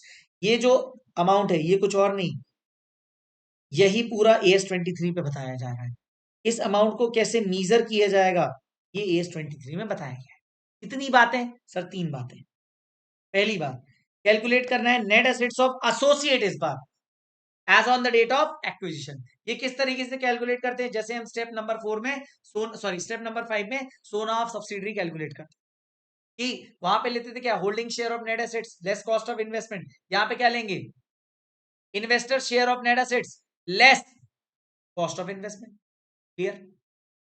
सर उसके बाद गुड्डू और कैपिटल रिजर्व की calculation. Sir share in net assets of associates as on the date of acquisition, investment करेंगे इसमें, ये लेस कर देंगे प्री एक्विजिशन, कोई डिविडेंड है तो सेम कंसेप्ट ऑफ डिविडेंड, जो बचा दैट इज ईदर गुडविल और कैपिटल। ये हमने आराम से, अभी यहाँ पे बहुत ज्यादा कोई दिमाग लगाने वाली बात नहीं है अगर आपको AS21 आता है। फिर हम यहाँ पे चले गए थे कहां पे? Carrying amount of investment in associates in CBS. Balance sheet में टोटल अमाउंट कैसे दिखाया जाएगा? तो सर हम दिखाते हैं सबसे पहले share of associate net assets plus goodwill, अगर गुडविल है तो ये हमारा कॉस्ट ऑफ इन्वेस्टमेंट आ जाता है। और ये कॉस्ट ऑफ इन्वेस्टमेंट कुछ और नहीं, इसमें हम ऐड कर देते हैं share of post profit, less करते हैं कोई डिविडेंड रिसीव हुआ है। ये हमारा अमाउंट क्या आ जाएगा? Investment in. Am I clear बेटा? पक्का? ये तो हमने बात किसके लिए करी? सीबीएस के लिए, कंसोलिडेटेड बैलेंस शीट के लिए। मतलब सर AS21 में हम यहाँ पे देखते थे कंट्रोल और ओनरशिप। AS23 में हमें इतना नहीं देखना है, हमें सिर्फ देखना है कि नॉन करेंट एसेट्स जहां पे आते हैं ना, वहां पे इक्विटी मेथड्स में जहां पे इन्वेस्टमेंट इन एसोसिएट की हेडिंग आएगी, वो जो टोटल अमाउंट है उसको हम एक वर्किंग नोट के थ्रू कर लेंगे। ऐसा भी क्वेश्चन आ सकता है कि एक क्वेश्चन में बोल दिया जाए कि एक होल्डिंग कंपनी, उसकी एक सब्सिडी और उसकी एक एसोसिएट है, और आपको बनानी है consolidated balance sheet. Consolidated balance sheet, तो इसके सारे फिगर्स आप फुल कंसोलिडेशन मेथड से लोगे एज पर AS21, और इसके इसलिए एक अलग से स्टेप नंबर 10 बना देना AS23, जो कि इक्विटी मेथड से आएगी। Am I clear chartereds? Connect कर पा रहे हैं कि नहीं? Please confirm. Great sir, CPL का भी बता दो। सीपीएल में कुछ नहीं करना है, सिंपल अदर इनकम के अंदर शेयर ऑफ पोस्ट प्रॉफिट ले आना ऑफ एसोसिएट्स, उसमें प्री एक्विजिशन डिविडेंड वगैरह जो है, और उसमें जो बचा वो ट्रांसफर टू इन्वेस्टमेंट, उसको लेस करके जो भी अमाउंट है उसको बाहर निकाल। इसको अपन क्वेश्चन में देख लेंगे, डोंट वरी। सर ये तो हो गई कंसोलिडेटेड बैलेंस शीट की बात और कंसोलिडेटेड पीओरएल की बात। सर अब आते हैं अपन कहां पे, इन्वेस्टर का जो सेपरेट फाइनेंशियल स्टेटमेंट है उसमें कैसे ये दिखाया जाएगा, उसमें कैसे ये दिखेगा। सो AS23 ब्रेक के बाद investors separate financial statement, investor separate financial statement की मैं बात कर रहा हूं। यहां भी बैलेंस शीट सेपरेटली बनेगी। इन्वेस्टर, इन्वेस्टर कौन है, एचडी था अपने एग्जांपल में, और एसओपीएल। इन्वेस्टर की बैलेंस शीट में इन्वेस्टमेंट इन associate less pre acquisition dividend और अदर इनकम में dividend receive from associate out of the post profit, ये आ जाए। That's it. पक्का? डन बेटा, डन डन डन। ठीक है, तो इतना है बस। #3 तीन ही कंसेप्ट थे इसमें AS23 में। क्या होता है एसोसिएट, कौन सा मेथड फॉलो करता है और इंपैक्ट कहां कहां जाएगा, सीबीएस सीपीएल। इसमें सीबीएस में 3 net assets, goodwill, capital reserve, carrying amount of investment in associates and then investor separate financial statement. ठीक है, आ जाओ फटाफट से क्वेश्चन नंबर 1 पे। क्वेश्चन नंबर 1 क्या था सर, ए ने एक्वायर किए बी में से 45%, प्राइस पे कितनी करी 15 लाख, एक्सट्रैक्ट किया है paid up share capital, security premium, reserves in surplus का। बी लिमिटेड ने last year net profit 3 lakh और डिविडेंड 1 लाख का बांटा था। Calculate the amount at which the investment in B limited should be shown in CBS. CBS में कितना दिखेगा, सबसे पहले मुझे नेटो चाहिए। नेट एसेट के लिए मैं क्या करूंगा सर, 16 लाख आ जाएगा मेरा पूरा पूरा। लायबिलिटी अप्रोच, इसका 45% is nothing but the investor share of net assets. Yes no, बस इसको मैं क्या कहां ले जाऊंगा, 720 को इधर, और कॉस्ट ऑफ इन्वेस्टमेंट इतना है, डिविडेंड के बारे में गिवन नहीं है, डायरेक्ट गुड्डू आ जाएगा। इसके बाद carrying amount of investment in B, तो cost of investment 15, share of post profit 3 lakh में से 45% किसका होगा सर, इसमें से डिविडेंड, हाँ 1 लाख का डिविडेंड दिया था ना, पेड डिविडेंड। जब डिविडेंड दिया था तो कहना इसे 45,000 लेस हो गया डायरेक्टली, तो वैल्यू कितनी दिखाओगे आप सीबीएस में, 1,59,000। यही करना था अपने को, यही करना था कि नहीं। और याद रखना प्री एक्विजिशन कोई डिविडेंड होगा तो उसको लेस कर देंगे अपन गुडविल और कैपिटल रिजर्व की कैलकुलेशन। यहाँ कोई प्री एक्विजिशन डिविडेंड था क्या इस क्वेश्चन में, नहीं था। पेड हमने जो डिविडेंड किया वो 31 मार्च के लिए। चलो क्वेश्चन नंबर 8, ये मैंने आपको बताया था बहुत इंपॉर्टेंट क्वेश्चन है जीवन का। यस नो, ये लास्ट डे के लिए मार्क करके रखना, इसको रिवीजन बहुत अच्छे से करके जाना है। और फटाफट से इसको देख लेते हैं।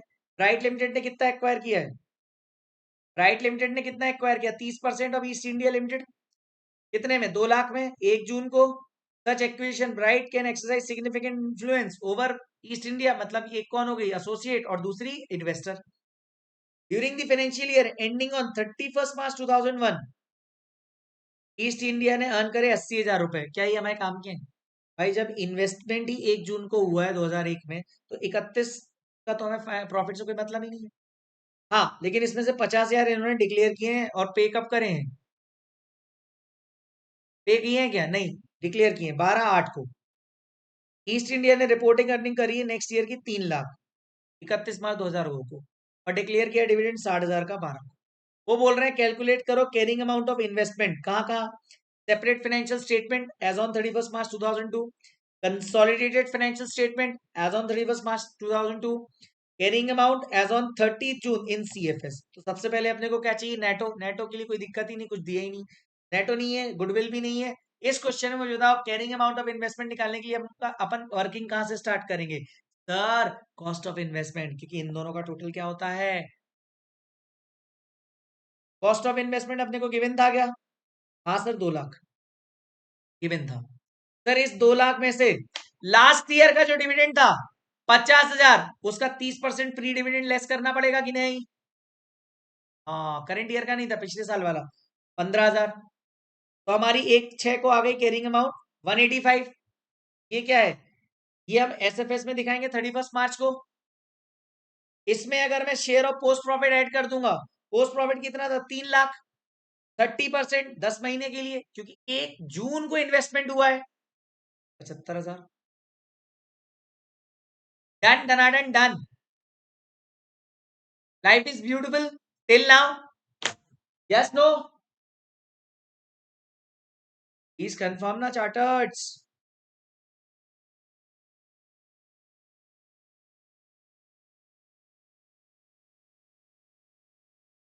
बहुत बेहतरीन बेटा। अब सर क्या हुआ? 31 मार्च को कैरिंग अमाउंट ऑफ इन्वेस्टमेंट कितनी हो जाएगी? 260, क्योंकि 185 date of acquisition plus post profit. ये जो डेट ऑफ एक्विजिशन के बाद ये ईयर एंड पे आया है, ये सीएफएस में दिखाया जाएगा, ये डेट ऑफ एक्विजिशन वाला एसएफएस पे दिखाया जाएगा। यही पूछा था फर्स्ट सेकंड में। अच्छा, इसके बाद 30 जून का पूछा है, तो नेक्स्ट ईयर जो डिविडेंड डिक्लेयर हुआ उसको लेस कर दो 30%, 18,000, 242 30 जून को दिखाया जाएगा। बताओ आसान था कि नहीं? बट ये क्वेश्चन तब आसान है जब एक बार आप करके गए हो, नहीं किया तो फिर प्रॉब्लम आएगी। Sir extract of balance CBS दिखा दिया। Investment in equity shares east में सीबीएस के 31 मार्च और 30 जून 260 242, और एसएफएस में 185 ओनली। एम आई क्लियर बेटा?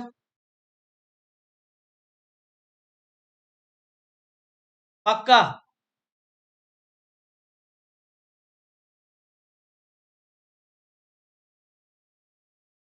सर इसके बाद आता है 9th question, last question. Sir A limited ने क्या किया?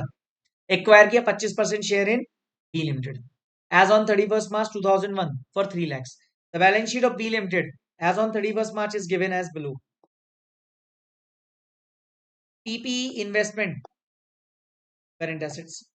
But during the year ended 31st March, the following are the additional information available. A Limited ने रिसीव करा है dividend from B limited 40% from the reserves, ठीक है 31 मार्च को। बी लिमिटेड ने प्रॉफिट आफ्टर टैक्स लिया 7 लाख का।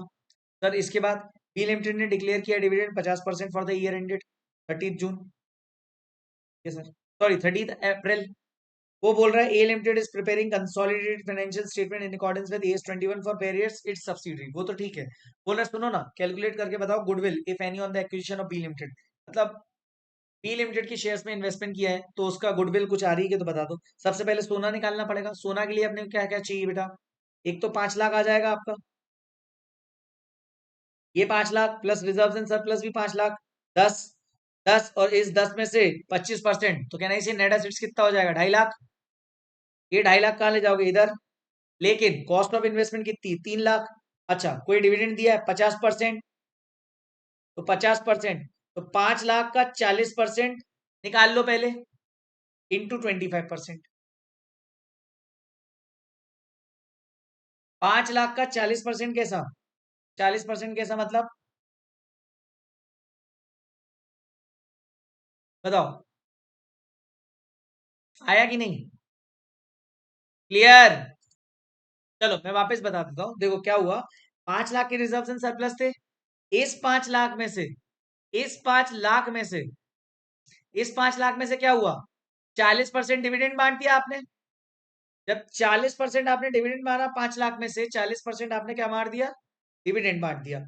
सर 40% रिजर्व से बांट दिया। इस 40% में से 25% किसका है? एसोसिएट का। वही किया आपने, 5 लाख इंटू 40% इंटू 25%। कहना इसी 2.5 लाख। नेट एसेट भी 2.5 के, इन्वेस्टमेंट भी 2.5 का, तो गुड्डू आएगा क्या? नहीं आएगा, जीरो। सेकंड क्या पूछा? How a limited will reflect the value of investment in be in CFS. CFS में कैसे दिखाओगे? कुछ नहीं, अपन स्टेटमेंट बना लेते। 2.5 लाख हमारी कॉस्ट ऑफ इन्वेस्टमेंट है, share of post profit 7 lakh into 25%, ये तो carrying amount of the investment का 31 मार्च को कितनी आ जाएगी? ये इसमें से डिविडेंड लेस करना पड़ेगा 62,500, कहना है इसे 36,25 में आ जाएगा हमारा क्या? नेक्स्ट ईयर का। लेकिन मुझे बताओ सीबीएस अपन कब बनाएंगे? 31 मार्च को। 31 मार्च को मेरा कितना बैलेंस आ रहा है? 425, कहना इसे 425 मेरा सीबीएस का बैलेंस आ जाएगा। Done everybody? 425। सर ये 425, इसके बाद उसने पूछा सीपीएल। नेक्स्ट वाले में सीपीएल पूछा है क्या? हाँ। अगर उसने how the dividend received for 31 March 2002 on 30/4/2002 from B limited will be shown in CFS। कैसे दिखाया जाएगा? तो बोले अदर इनकम देख लो, ये रहा other income 175। Share of post profit कितना था? 175 कहां से निकाला? ये रहा 7 लाख का 25%, है ना? 7 लाख का 25% 175 आ जाएगा बेटा, यस और नो? 7 लाख का 25% 175, ये कहां निकाला था सर? हमने ऊपर से ही निकाला था। और इसके बाद हमने क्या किया? हमने कुछ नहीं किया, डिविडेंड जो रिसीव हुआ 5,50,000 उसको हमने ट्रांसफर कर दिया इन्वेस्टमेंट में, तो ये 0 बचा और ये 175 ऐसे दिख जाएगा। कहने से बस यही अपने को दिखाना था कंसोलिडेटेड पीओरएल में। ऊपर मैंने आपको हैशटैग में बताया था, हैशटैग नंबर 3 में, बस यही अपने को करना था इसमें। तो this was all about accounting standard number 23। हमने क्वेश्चन और कंसेप्ट पूरे खत्म कर दिए in around 25 minutes, in around 25 minutes.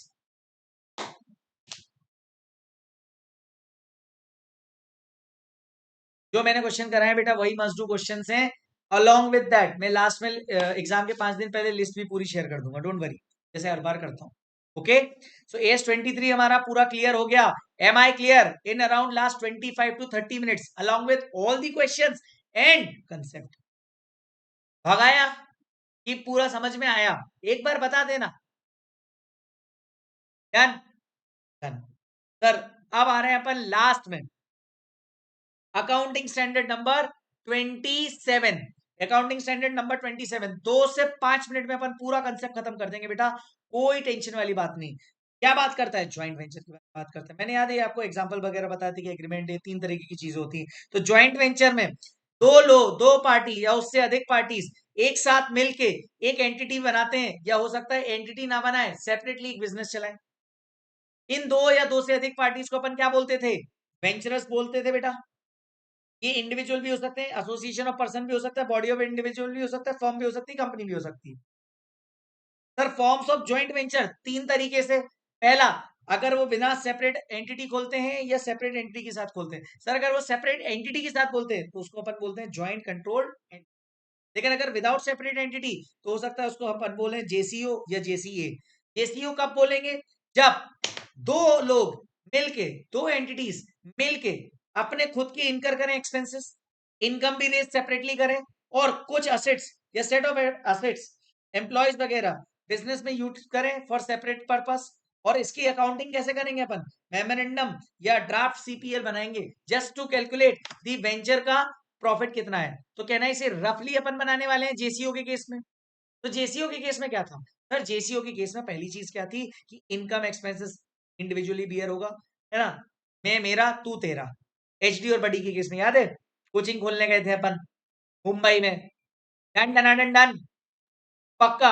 Okay sir, उसके बाद जो असेट्स या एम्प्लॉयज हम यूज कर रहे हैं ज्वाइंट वेंचर के लिए या बिजनेस के लिए कर रहे हैं, वो सेम कर रहे हैं, हमारे मेरे वाले उसके उसके वाले। अब अकाउंटिंग करनी है, क्यों? क्योंकि जो हमने स्पेस लिया वो तो कॉमन है।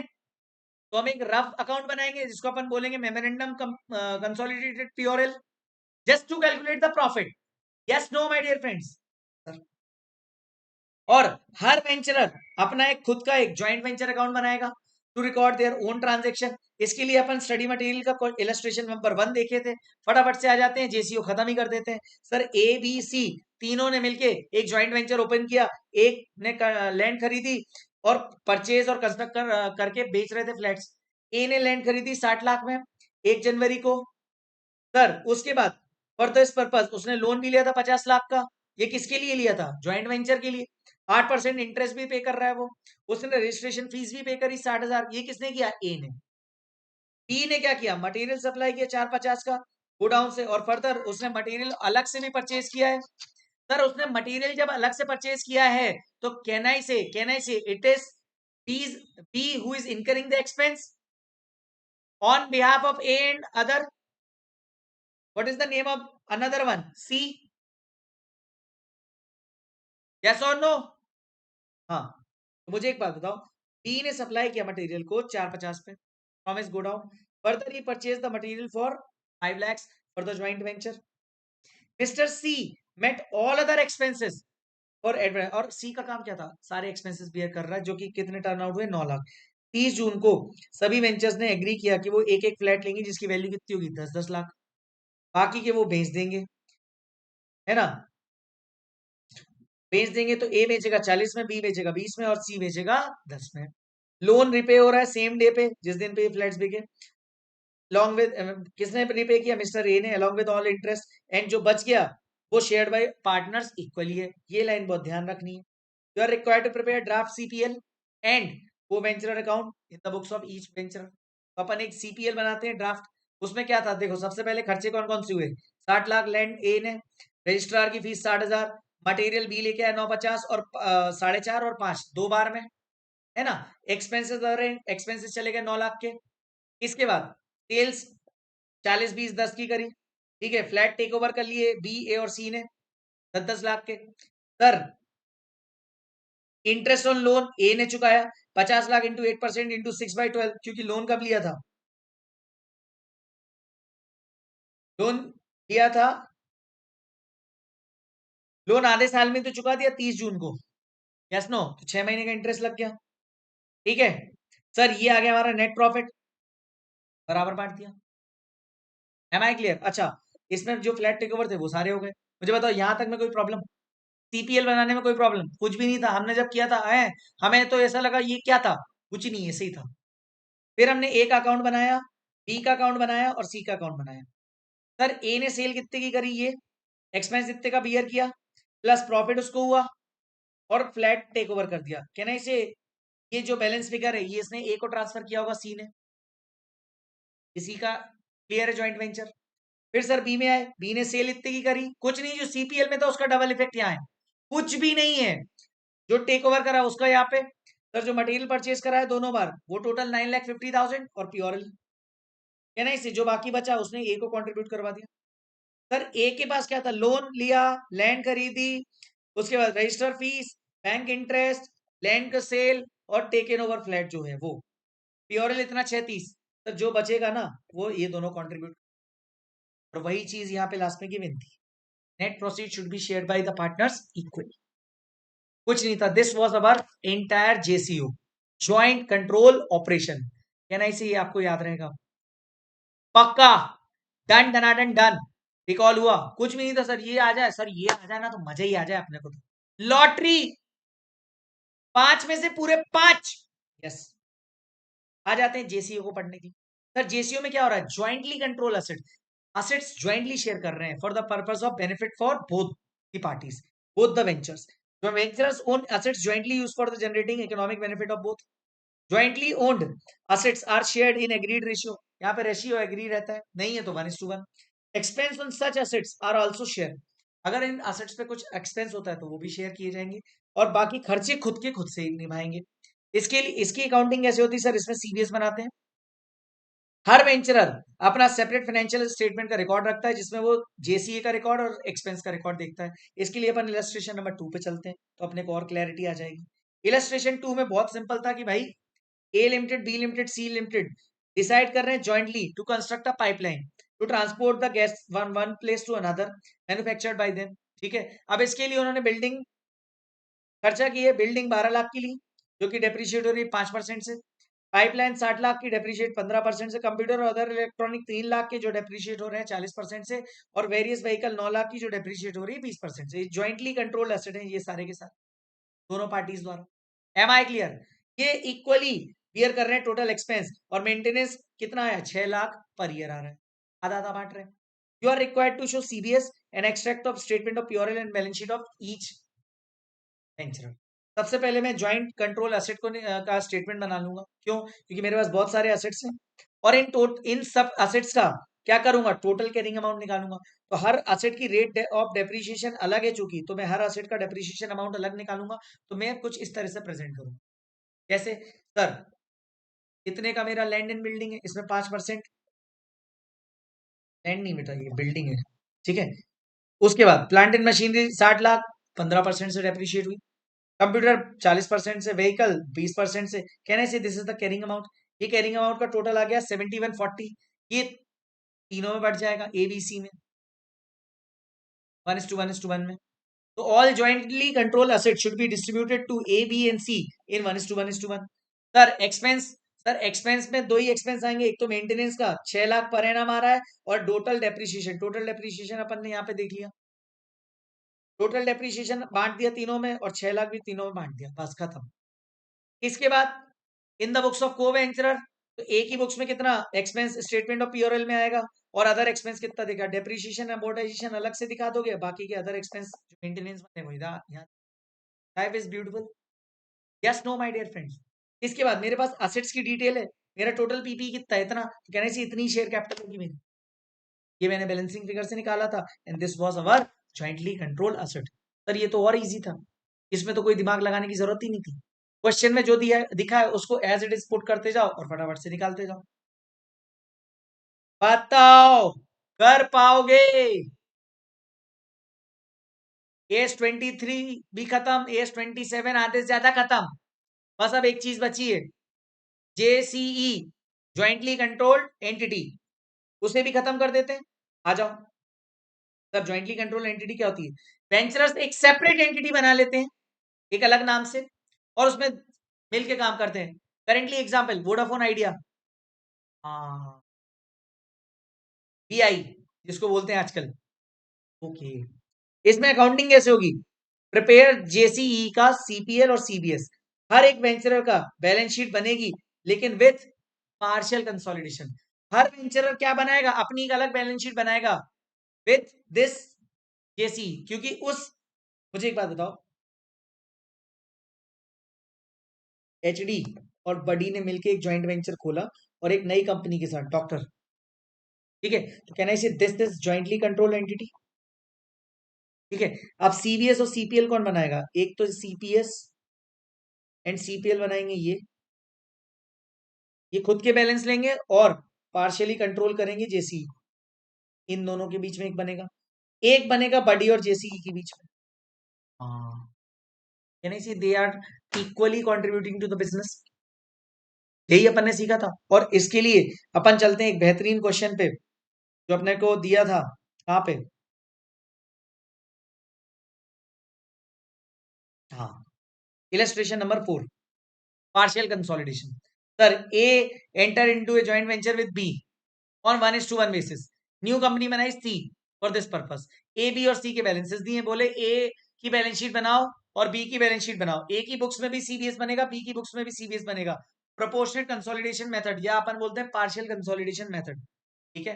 तो जब ए की कंसोलिडेटेड बैलेंस शीट बनेगी तो ए और सी की बनेगी और एक बनेगी बी और सी की, कितने में? सर देखो, जब हम ए की बैलेंस शीट बनाएंगे तो कहना है मुझे सबसे पहले क्या चाहिए? सोना, सोना ऑफ सी लिमिटेड, मतलब जो JC on the date of acquisition. मुझे बताओ सोना की कैपिटल कितनी है? 5 लाख, 5 लाख है कि नहीं? लेकिन मुझे एक बात बताओ, ये जो रिजर्व्स हैं, ये रिजर्व्स क्या सोना के खुद के हैं या ए और बी ने कंट्रीब्यूट किए टुगेदर? सर ए और बी ने कंट्रीब्यूट करे आफ्टर एक्विजिशन, तो बिफोर एक्विजिशन कितने होंगे? 0। मैं बोला था ना इंटायर पोस्ट के हैं, since it's a new company, can I see reserves and surplus 0 हो जाएंगे। ये आ गया 5 लाख, इस 5 लाख में ए का शेयर कितना है? 2.5, और बी का शेयर कितना है?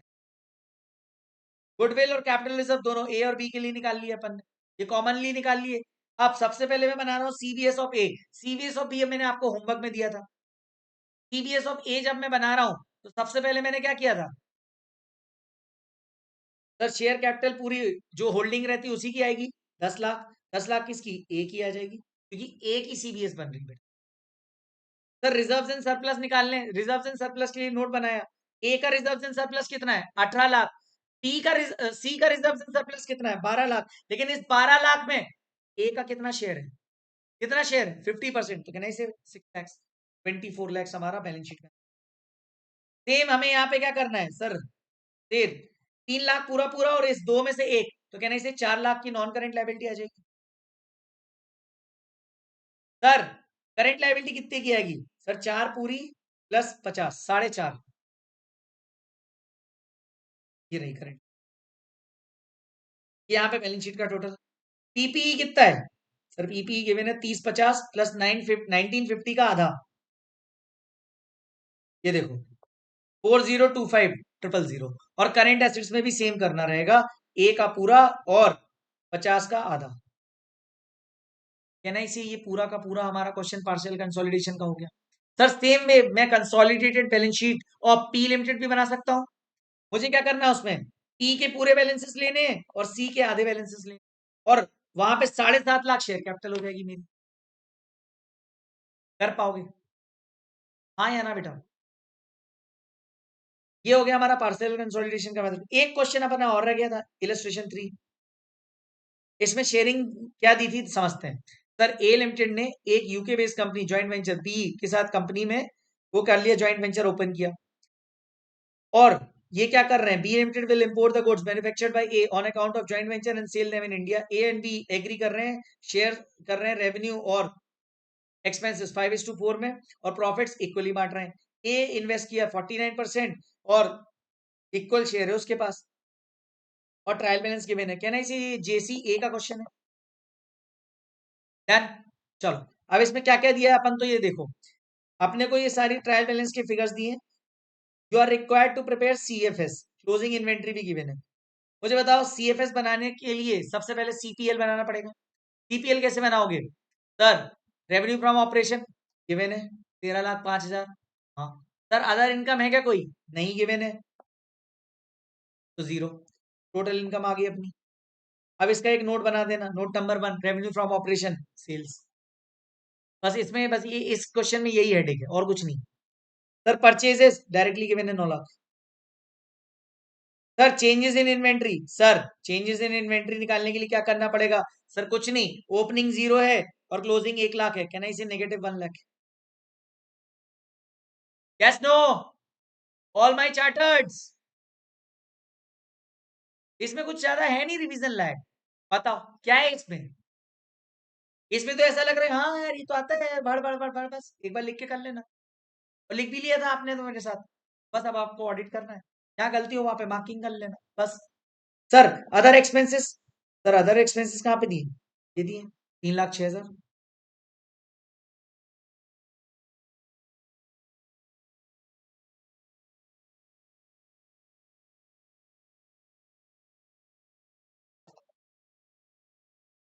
डन।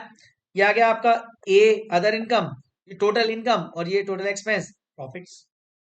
अच्छा, फिर यही प्रॉफिट कहाँ जाएगा? सीपीएल में। शेयर कैपिटल आपको क्वेश्चन में ही गिवन है 4,1। सर करंट लायबिलिटी भी गिवन है, अनसिक्योर्ड लोन भी गिवन है, रिजर्व्स आपने पी और एल का बैलेंस प्रॉफिट और लॉस निकाल लिया। अच्छा, लॉन्ग टर्म बोरिंग के बाद ये तो हो गया आपका वो, और इसके बाद पीपी 6 लाख की गिवन है, इन्वेंट्री आपको 1 लाख की क्लोजिंग इन्वेंट्री गिवन है, और अदर करंट एसेट्स भी आपको क्वेश्चन में गिवन है, that is your 2 lakh, 9 lakh की बैलेंस शीट। बस याद रखना हर एक आइटम का एक नोट बना देना, बस यही करना है और कुछ नहीं।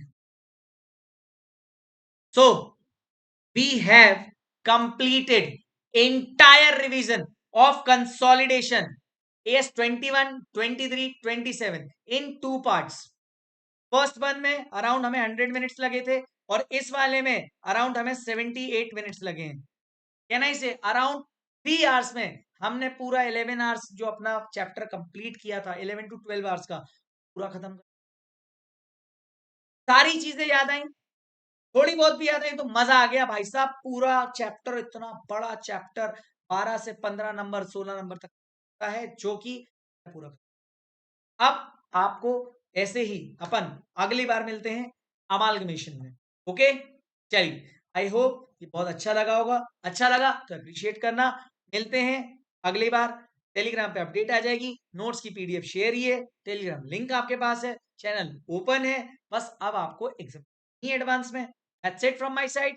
Bye bye, take care and do appreciate if you think कि भाई मैंने बहुत कुछ आपको इसमें कवर करा दिया। Thank you so much. Bye bye, take care. और माय व्हाट्सएप नंबर आप कर सकते हैं एनी टाइम। Bye bye.